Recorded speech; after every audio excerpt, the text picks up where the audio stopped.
Bayangin lu, pas mabuk-mabuk bareng, mereka nggak pernah ribut tuh ketika mabuk bareng. Ini pas gue sholat Jumat, pertama kali, ceritain kayak, kamu kalau ketemu sama orang yang non-muslim, Iya. paksa mereka masuk muslim. Gunakan force kalau perlu gitu loh. Itu kata dia? Iya.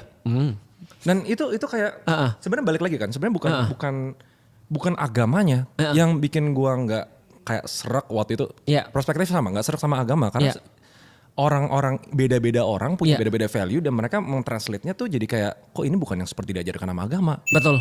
Makanya kalau balik lagi pada pertanyaan tadi, orang berpikir itu yang cocok untuk masuk Islam. Iya, berarti nasibnya gimana di Indonesia? Nah, makanya sebenarnya kita harus naikin dulu grade-nya orang-orang Indonesia untuk berpikir. Aku nggak bilang mereka suruh keluar semua dari agama Islam ya, enggak. Tapi caranya adalah gimana caranya literasinya mereka naik. Nah, ketika literasi mereka naik, agama ini jadi compatible buat mereka. Karena agama apapun bro, dipegang sama orang-orang yang nggak pinter, ini jadinya ngerusak. Itu benar. Gitu kan ya. Apakah mereka ngebom, apakah mereka bisa nyakitin orang lain, dari segi sederhana nggak bisa untuk bisa padu dengan orang lain, nyari ribut terus. Nah itu kan orang agama tuh. Coba bayangin ya, tiba-tiba dia baru belajar 1-2 dalil, dia kemudian gunakan tuh untuk buat ribut sama temen-temennya.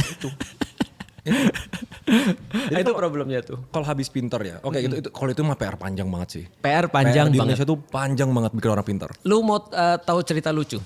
Ustadz Adi Hidayat tuh belajar Islam aku nggak tahu berapa tahun dan dia pintar banget.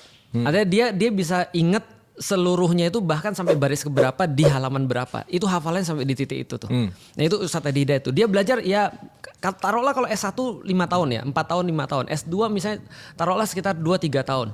S3 another 3 tahun misalnya. Ya sepanjang itulah dia belajar. Tapi tiba-tiba sama orang baru belajar 2 pekan, 3 pekan, dia bisa langsung bilang ini Ustadz yang gak benar. Aku bilang ini kayak ada orang gak bisa nyanyi tapi jadi juri orang nyanyi.